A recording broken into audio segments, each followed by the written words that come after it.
All right, welcome everyone. We are going to get into our slides. And first up, I'm curious to know what edition my Windows 10 is. I know, but I actually want to verify it. So first things first, I'm going to right click on the Start menu, go to Systems, and here it says my PC is monitored and protected. That makes me feel good. I do have 64 gigs of RAM. I think that's the max that my motherboard can hold. Um, I wasn't lying when I told you I had the GeForce RTX 2070 Super. It's an 8 gig. I thought it was more, 8 gigs. I guess that's cool. My chip, which is the processor, is 12 core. So 24 threads. It's pretty powerful. I'm happy with it. And my graphics card is here. And my total storage is 275, but it's kind of lopsided. I have two drives installed and one of them has more space than the other. But the thing that I'm looking for is the version or the edition of Windows that I have. And it should be saying it. I have Windows. There it is at the very bottom, Windows 10 Pro. So if you have the Pro edition, then you do have the ability to that basically you have a hypervisor. Your machine is capable of having virtual machines, as many as your space can allow. And so because I have Windows 10 Pro, I will demonstrate and show you the virtualization, the management, and how that works. And you guys will get hands-on practice doing the labs on that as well. Um, but it's actually the Hyper-V manager here. It's actually, I keep it in my start menu right here, tucked away. That's where that is. All right, anyway, we're going to get back to our slides. And as we do our slides, I want you to, for those who are watching the recording of this, you will see that we just began the slides. And what we're doing now is just trying to understand the situations that require a Windows installation. That's when you actually have a brand new system, when you bought something and they did not install it, or you're building something. If you're upgrading, or if something got corrupted, or just the configuration, something bad happened, or there was an accident that may have happened somehow, and you have to um, reinstall a whole new operating system. And of course, there are different types of editions. I think there's another edition, there's the educational version, and I'm not sure if the educational version allows a hypervisor. The home edition, I believe, does not, but the Pro does, and I'm sure the Enterprise would as well.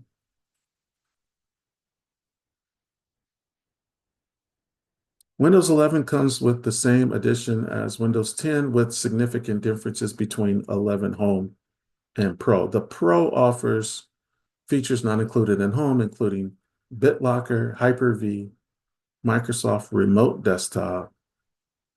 I'm surprised the 11 Home wouldn't have Remote Desktop. MDM Group Policy capacity for more RAM and support for joining Active Directory and Missouri AD. The Windows 11 Home requires an internet connection and a Microsoft account is required for installation. All right. Another thing is determining the bit. So we're talking about the architecture. A 64-bit installation generally performs better than a 32-bit. It can also support 64-bit applications, which may run faster. Um, the 64-bit installation of Windows requires 64-bit device drivers, and you also have to have enough RAM. All right. The next piece, let's go back. Yeah.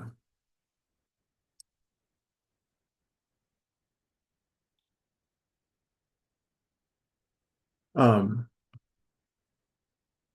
I remember Windows XP. I do remember Windows 8. I think 8 came after XP, but Windows XP, I was happy with. It just reminded me of the original computers from like the early 2000s and the 90s. You know, you had your start menu. You can see all of your programs easier. And you know, you put a lot of things on your desktop. Um, Windows 10 has hung around for a while too. I thought Windows 10 was going to be the last operating system. At one point, they said that they were like, Windows 10 is going to be it. We're not going to ever change it again. But that's not true.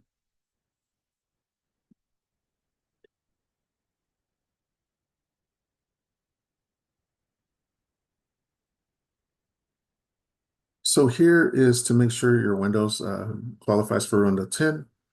Um, Pretty basic stuff. I'm sure everybody has this. It's not really about 10 anymore. It's really about 11. But we'll go through this anyway. You gotta have at least 16 gigs of RAM. Back in the day, this used to be quite a lot, but now 16 GB is nothing.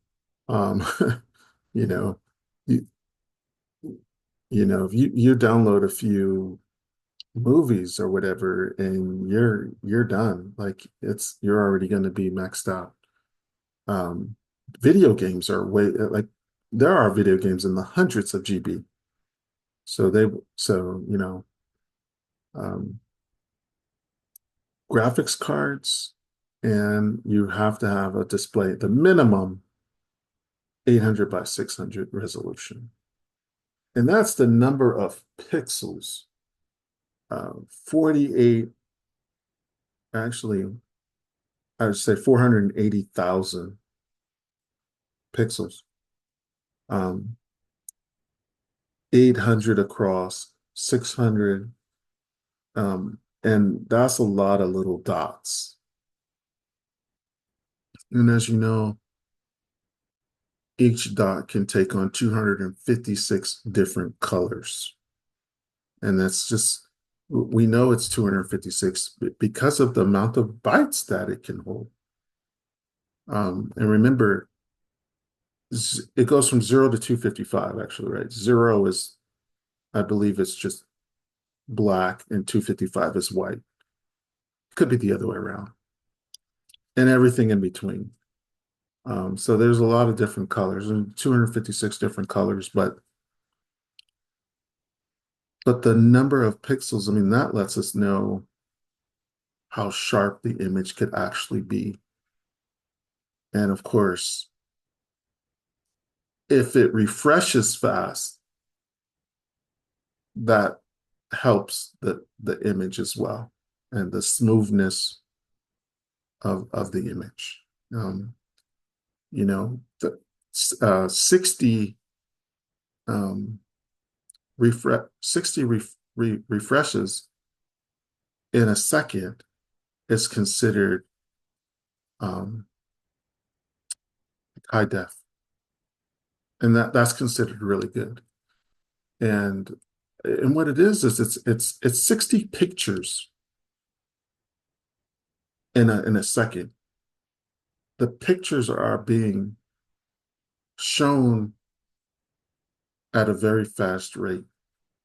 Even 30 pictures in a second is video. Now you have clean video.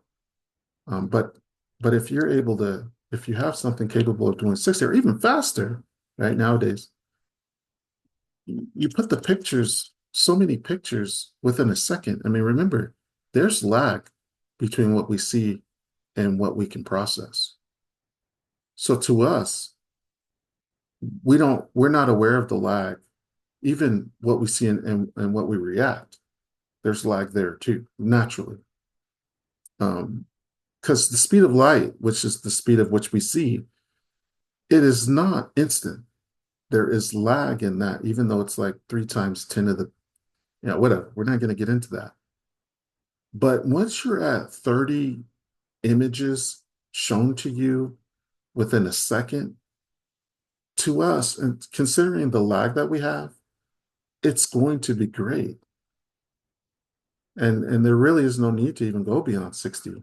Um, all right, let's look at the system requirements for Windows 11. Here's our processor, and we can go in a little deeper into the inner workings of the processor. I know it's a little bit beyond the scope of this class, but I do like discussing these types of things. I think it just makes our understanding of the electronics a little bit more and it's just not a black box, like a hidden contraption, and we just don't know how it works. And it's just you have all these components, and it just happens. You plug everything in, and it's a hidden thing. It's not. It doesn't have to be. I think it's important. It's the same thing like when you talk about a car and you look under the hood.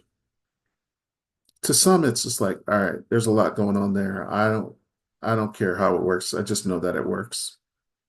But being IT people like we are, we do have to be aware of how things work and the ones and zeros, how they even get counted, how they flow through, how that message flows through copper wire. The copper wire is the general standard.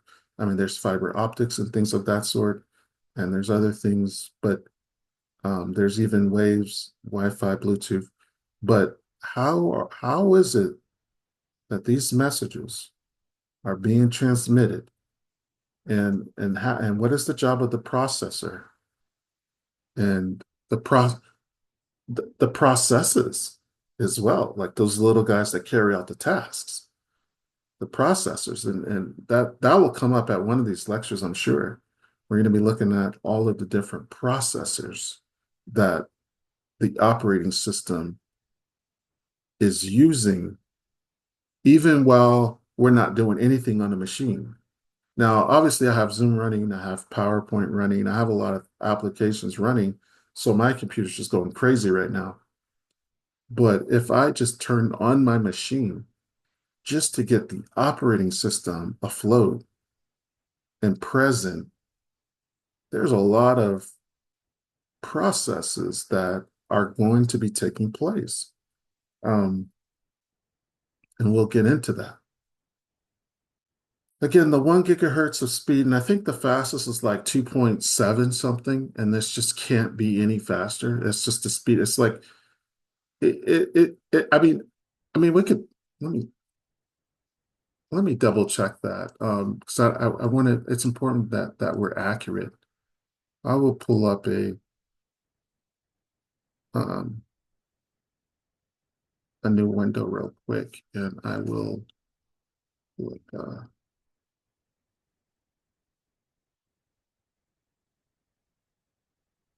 that's a great question. I love that question that I saw in the chat. Matthew asked, would you say that the processor is more important than GPU? Um,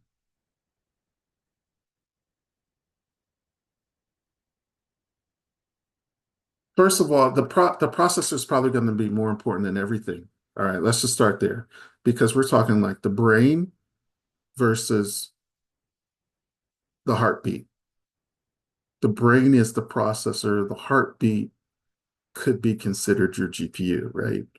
Um, it's now pros.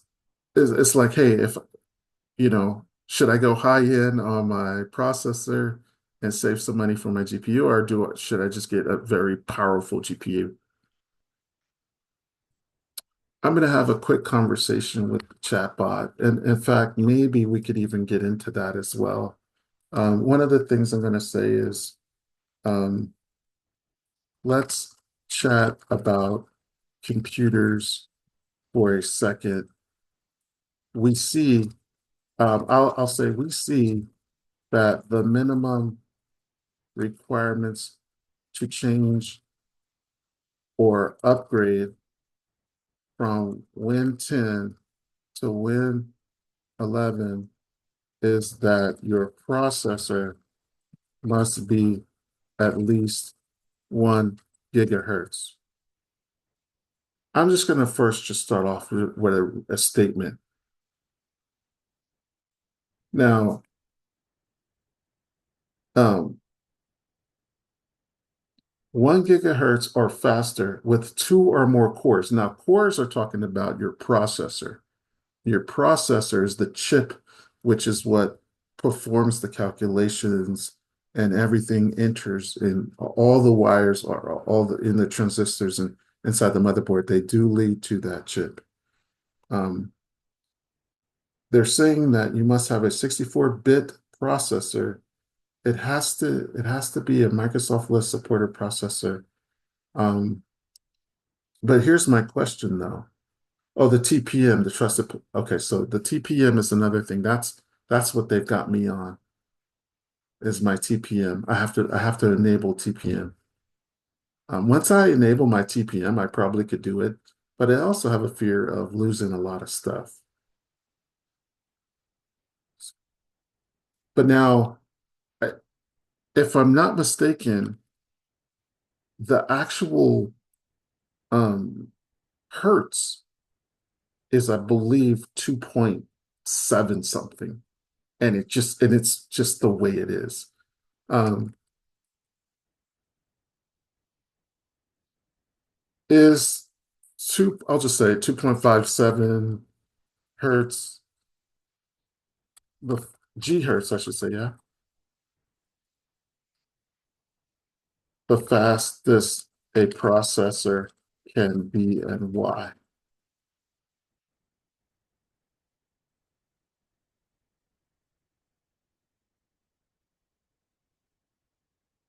So right away they said the short answer is no, it's not the fastest, not even close by today's standards. Now, I could be wrong with 2.5. So I don't know why I choose 2.57. Maybe I could um maybe it's two something, but let's just look and see. Oh wow. Oh, so they've overclocked these things.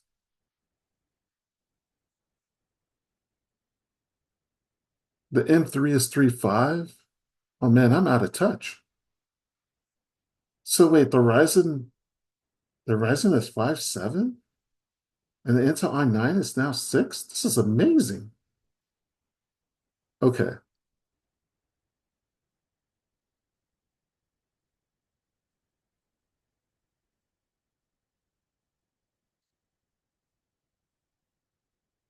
How did they achieve 6.0? Was it overclocked? It's just a quick question there. Okay, bye, left. We'll see you.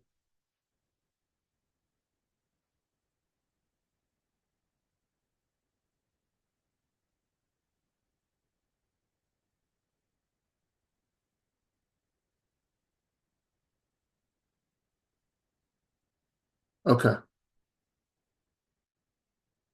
All right. So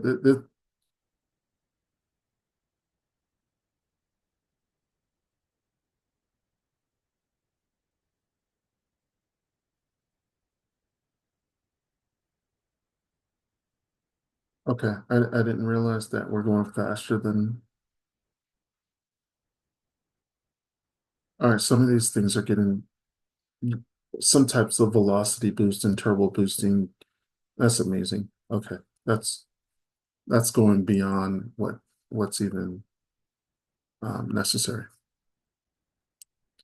I don't even. Man, imagine using a machine that can just process stuff so fast. And remember, the cores allow you to run multiple programs at the same time. So one core is considered to be like a computer in itself. And so if you have 12 cores or 6 cores, um, you know, you could dedicate an entire program to one core and you will not lose any there you'll have full fidelity within your setup. All right, let's get going. We're gonna fly through a lot of this. Uh, Now, the Windows domain is something that should be understood. The domain forms a logical group of network computers that share a centralized directory database. And so the Windows domain is a type of client server network. There's also something called the Active Directory. And so Windows Server controls a network using the directory database called the Active Directory. All users must have their own domain level account called a domain user account or network ID. And a good example of this is at our college. There is like an Active Directory set up where all the users have their own domain level account, and that is considered to be like a network ID. Um, and so one could set up their own Windows machine like that, but if it's your personal machine, you probably won't be doing that. But if you are controlling a work computer and that work computer is using Windows, then there may need to be a setup like that somehow, where you're setting up an Active Directory and everyone has an account that they can log into, and there's going to be shared files and drives and stuff like that.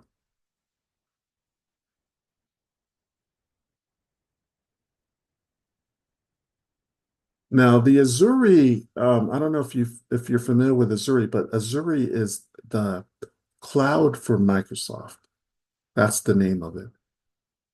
There's three major clouds. And then, I mean, obviously, there's hundreds of thousands of different clouds out there. And in fact, you can even have your own cloud because there's free and open source clouds, right? Um, but the three main clouds are Azure, AWS, which is the Amazon Web Services, and Google Cloud Platform. Those are the three main clouds. And there's even a class, I think, on cloud computing. I have not taught that class yet. I I should one day, but I know it's a desired class. I'm not going to ask for it, but one day they might need me, and hopefully I can teach it because I work in the cloud. And in fact, a fun fact is I am probably one of the first users of Google Cloud when it first came out. And it was just kind of a coincidence because I was actually using their software just before it was a cloud.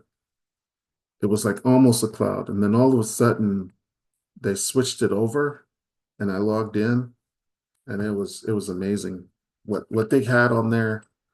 I saw something that I could not believe. It was I don't even think it's in there anymore, but I was following a tutorial on how to use it, and they sent me somewhere that showed every the location of every picture that was being taken. Um, and I could see pictures and their location where the pictures were taken. And then it was pulled off. I don't know what had happened to that, but that's when I realized, like, wait, the cloud is pretty powerful. Like, what is this?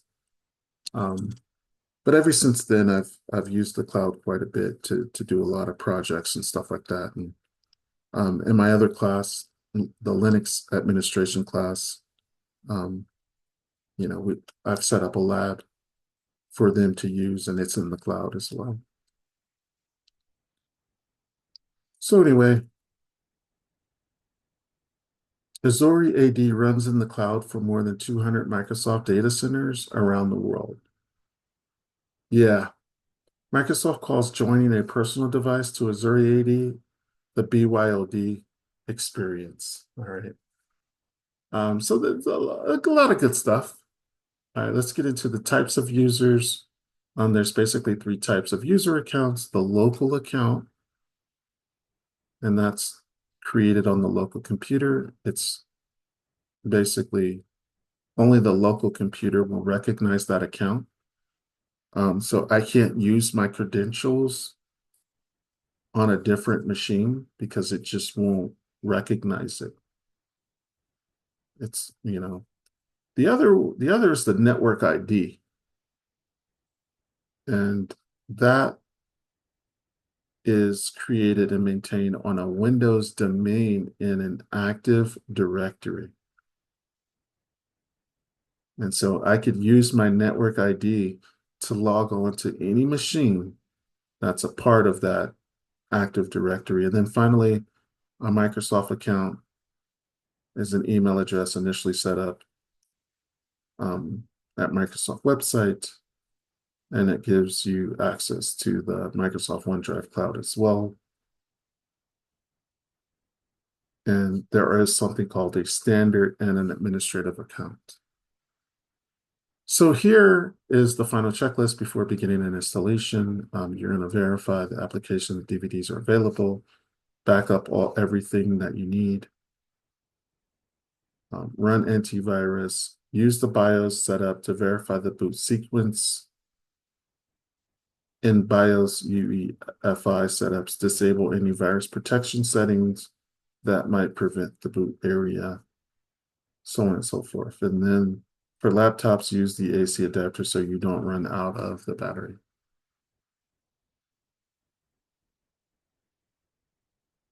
All right. Now, where do you go to even get the Windows operating system? Because it's not free. Um, you basically have to purchase it online and you will get a product key.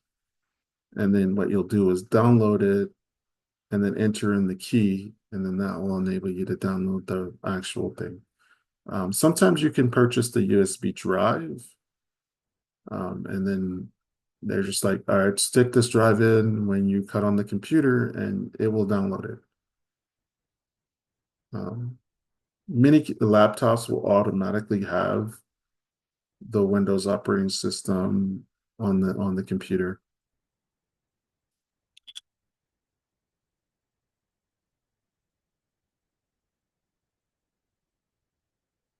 Here's another thing, the ISO file, and you've probably will experience this when you do the lab, because when you have to create a virtual machine, oftentimes you'll have to use the ISO file.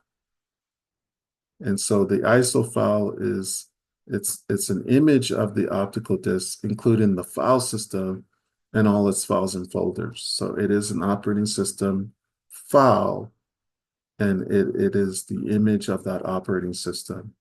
And if you have the ISO file, um, you can mount it onto the computer and assign a drive letter to it. So if you have an optical drive that can write to DVDs, you can burn a DVD from an ISO file. You can also mount an ISO file to a virtual DVD drive in a virtual machine and use it to install the Windows in the VM. So again, if you're preparing to upgrade or you're asked to upgrade, let's say you have a computer company and someone says, I'd like for you to update my machine. I'll pay you, $80 or however much it costs. And you would then have to go into the Windows 10 update. I believe it is still considered to be free. And from there, you will go through the checklist, and they'll tell you what you're going to need. And that's what I've done. And one of the things they flagged me for was the TPM. But I'm pretty sure I have it. This machine, I bought really good stuff when I built this machine, and it's just probably not enabled. If I were to go, let's just see real quick. If I were to try to pull up my upgrade, I'll just type it upgrade to Windows. Windows update, get ready for Windows 11. So if I check hardware requirements,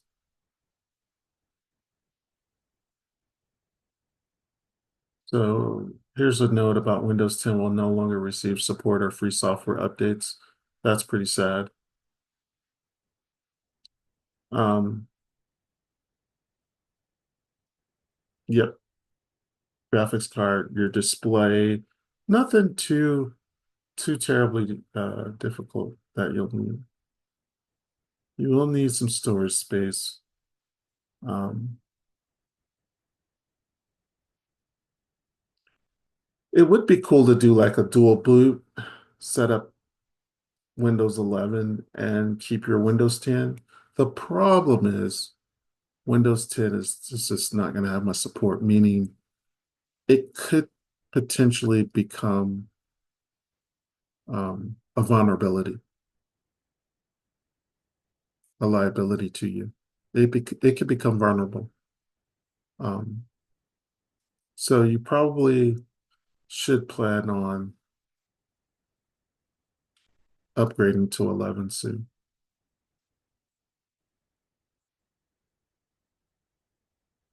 Okay. And let's move this over. There's a quick knowledge check. Let's say we're going to put the answer in the chat if you know it, okay? You have a 32-bit Windows 8.1 installed on your computer, and you purchase a license for a Windows 10 Pro. You want to install Windows 10 using the 64-bit architecture. In which ways can you install Windows 10?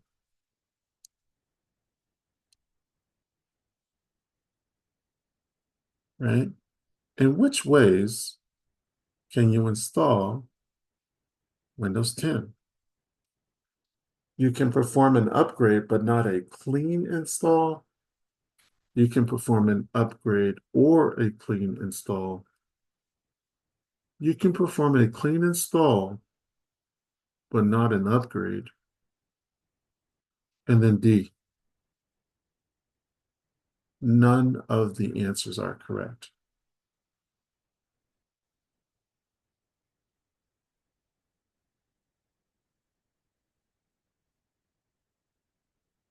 All right, so this one's going to go to C, actually. Um,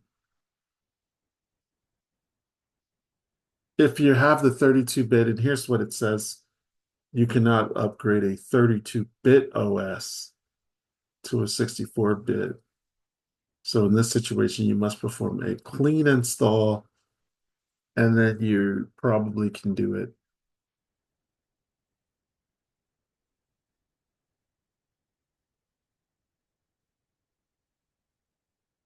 I know, I know. Sometimes it's like, whoa, none? Hmm. But this was a tricky one. I think the key, though, is just realizing we're going from 32-bit to 64-bit. We have to start all over. We can't just upgrade and keep everything that we had in 32-bit and just have this new one. But we're going to have to start fresh. So it's going to be a little bit more challenging because now you will have to back up and make copies of all of your things so that when you get the newer system, you'll be able to easily get all of your items back.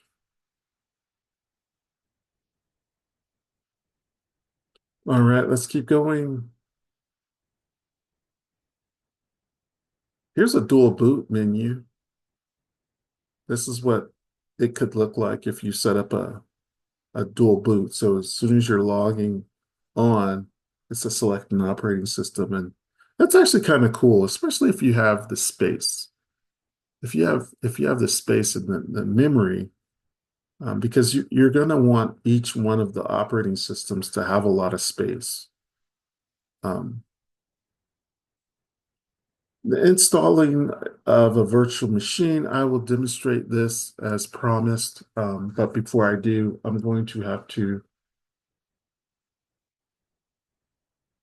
go to my settings, go to my display,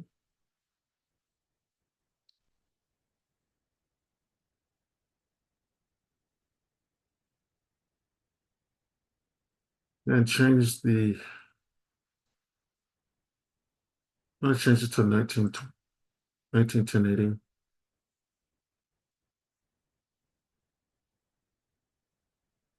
It's messing things up, but I'm going to keep it anyway. I know that it's messing things up.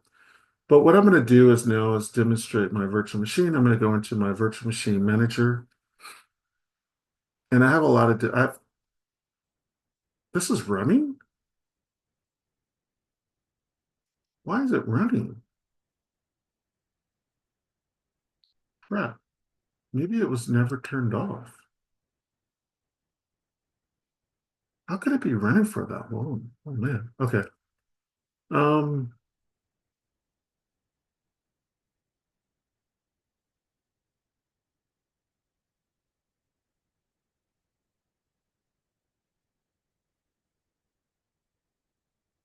I have Kali Linux, and I thought they were going to ask me. Oh, okay. Yeah, they are going to ask me for the size of my window. And it is this. And not only that, I'm trying to remember my username now. Dang. I'll say Kali. It's Kali, maybe? Bingo. And there it is there. I have the full Kali Linux installation. This is a computer. It is extremely fast. It has memory. Well, it's not that fast. And if you don't know, the Kali Linux computer operating system is built for cybersecurity professionals, especially people who do pen testing, red team, blue team, ethical hacking. This is that device. This is probably the number one device out there. It's not the only one.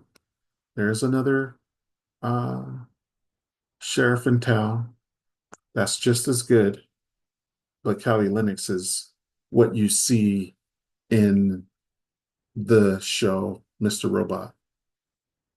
And every week I will do lectures based on some themes of different movies, hacking movies, movies that have IT inside of it.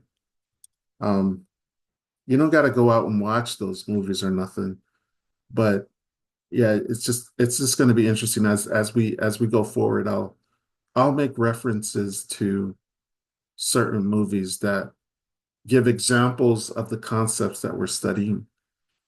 But yeah, this one, the reason why I said cybersecurity is if we go into the applications, you could intel, information gathering, which is the first step when you are planning to hack something, vulnerability analysis, web applications, database assessment, password attacks, wireless attacks, reverse engineering, exploitation, sniffing, spoofing, exploitation, forensics, you name it. It's all in here.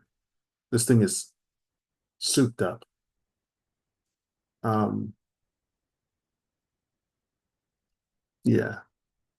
And I could use it as a regular machine because it is a Linux machine. It already has, you know, free software built in, where I could write something. Usually it's Libra is the site that they give you to like, I mean, I could I can always download something if I wanted it. There's an Excel, some type of spreadsheet program. I don't know the name of it, but I'm sure there is one.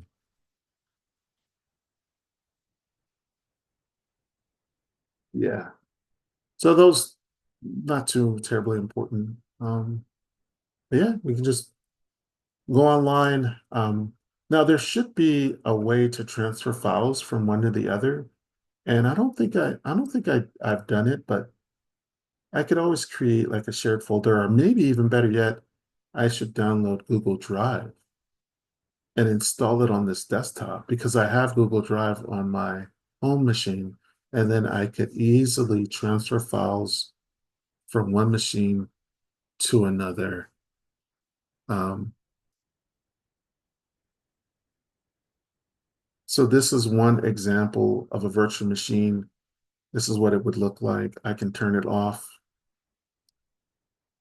Now there's other features too that I should have mentioned.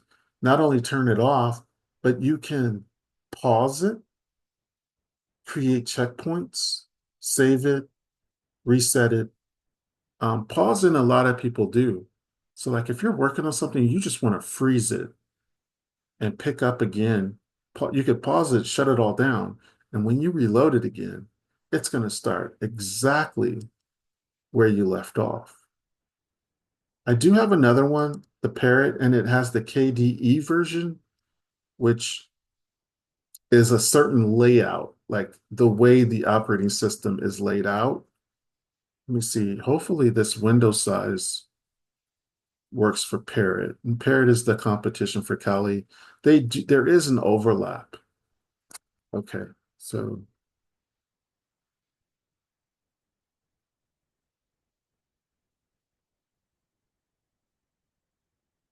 oh yeah, so movie suggestions. I actually I'm more into TV shows, but Mr. Robot is a must watch. I mean, that's you're it's a part of the IT community. Mr. Robot is definitely a must watch. I also like, you know what? I like Halt and Catch Fire. Has anybody seen Halt and Catch Fire? I know someone in the class has seen that one. Halt, Halt and Catch Fire. Yeah, sometimes, you know, now when I do watch movies though, I sometimes will break it up. I'll break it up into like three parts. I'll go like 30, 45 minutes in. Because sometimes I just don't have I don't know what's wrong with me, but here's the Kali Linux operating system, and it has the KDE setup, which means the start menu and these menus are down here. So it kind of resembles like a Windows operating system, the way it's set up, versus Macs and Linux machines are mostly the menus are at the top. So not only can you get different flavors of Linux, but you can choose how the operating system is presented to you.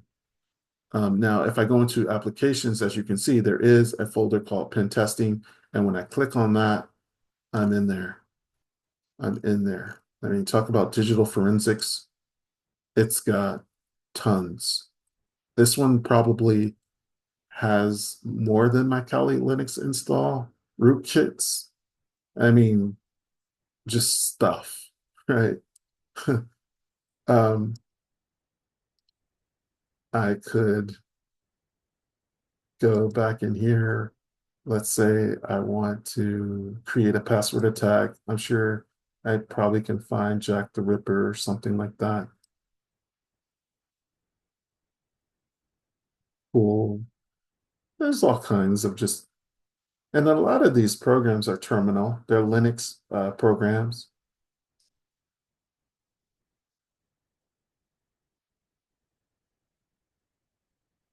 Yeah.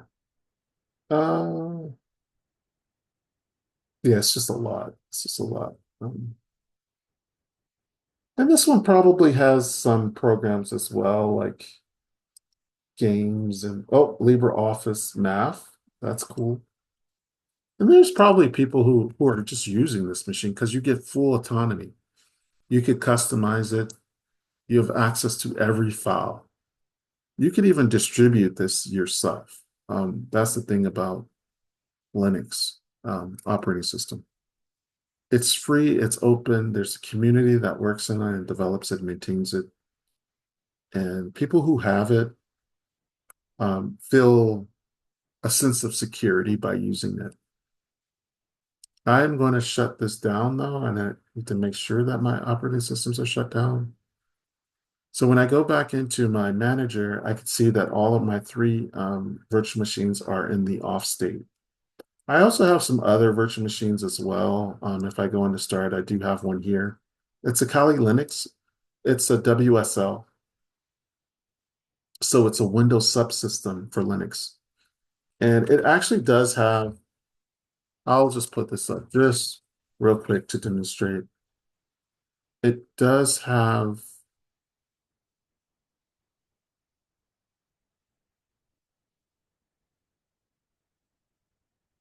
Kali Linux machine right here.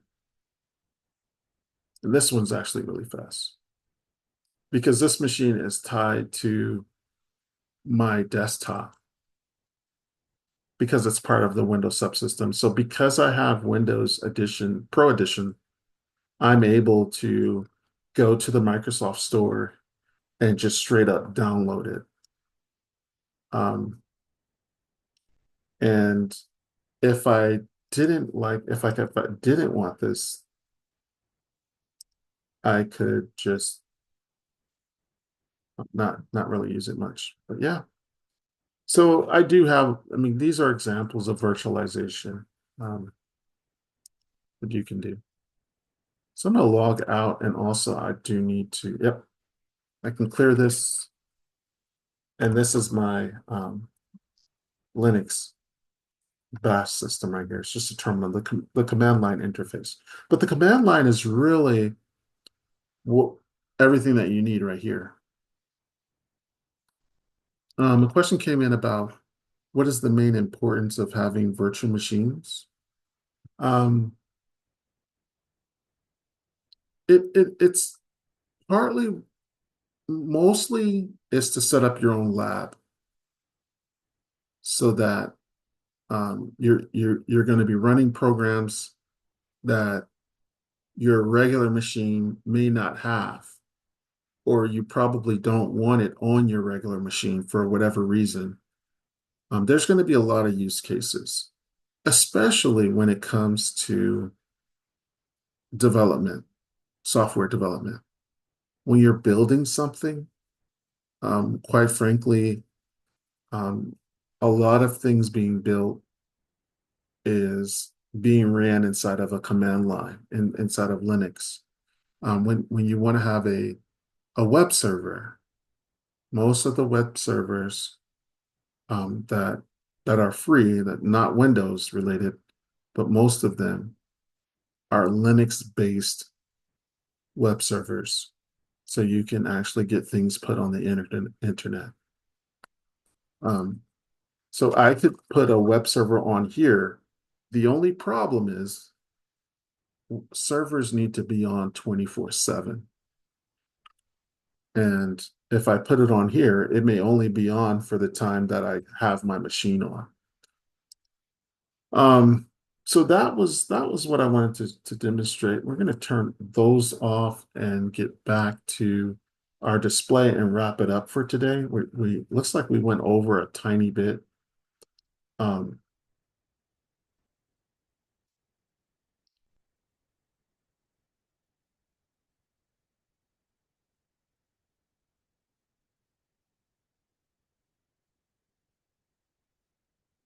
and we are back in business. Now, a preview ahead. So you will work on week two's material. It's not really due until the Sunday before class, so that would be 420. But again, you can work at any time. You can get ahead, or if you're behind, that's okay too. It automatically gets graded. What you get graded, the grade comes over to Canvas. So you'll work on these, and then there will be a quiz at the end. It's Module 12, Installing Windows quiz. Um, but that's pretty much it. Next week, just a quick peek ahead, we will be looking at using the command line interface, virtual machines. So I can show you the virtual machine that I have set up, um, and also verifying the TCP IP protocols and settings and stuff like that, using system restore, and also configuring applications on different Windows devices. Okay. So we're really digging in, we're digging our heels into the Windows operating system. Not much else really on the slides. I mean, the slides were going to really point out what we were already talking about. I pretty much, they're using an Oracle box as their virtual machine manager because maybe they don't have Windows Pro. But as you can see, they have two different virtual machines running. And there will come a time when you will see that it's going to be there's a lot of use cases for virtualization and having different machines on your program. And it also depends on your job as well, depending on your job. Other than that, I think everything else is pretty straightforward. Um, I mean, here are some of the questions here. It says, after a Windows install, what is the easiest way to determine that you have internet access? I mean, I would say just open a browser and go to a website. Hey, if you have internet, it will pop up at that point. The other choices probably aren't all that bad, but yeah, you that's what people do. It's pretty common sense. It is the easier way to determine that's what they asked for. What was the easiest way? Um, and sure enough, open a browser and go to a website. And from there, you'll know whether or not you have it or not. Okay, and then in summary and conclusion, guys, and we're going to wrap it up here. You should be able to kind of evaluate a system, understand how Windows supports networking, plan for a Windows install. So you really have to think through it before you actually do it. Same thing with building a computer. Um, Configure the settings, the hardware, the users, the applications, and then describe special concerns that pop up when installing Windows on a large enterprise. Other than that, guys, that's pretty much all I have at this time.